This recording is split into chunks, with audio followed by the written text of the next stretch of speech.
Time to lead அப்படின்னு சொல்லி ஒரு வரியை போட்டாங்க அப்படிங்கிறதுக்காக தான் அந்த அடி விழுந்துச்சு.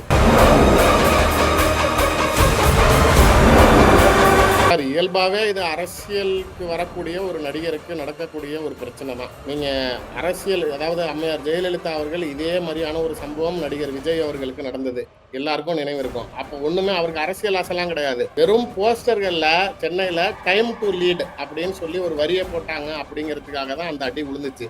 அதே மாதிரி நயன்தாரா அவர்கள் ஒரு நகை கடை திறப்பு விழாவுக்கு போனப்ப 10 லட்சம் பேர் கூட்டம் கூடுச்சுன்னு கின்னஸ் வேர்ல்ட் ரெக்கார்ட்ல பதிவாச்சு. உடனே அடுத்த நாளே அம்மையார் ஜெயலலிதா அவர்கள் நயன்தாராவை வேற படங்கள்ல டைப் பண்ணாங்க. மேல இருந்து ரைடு வந்துச்சு.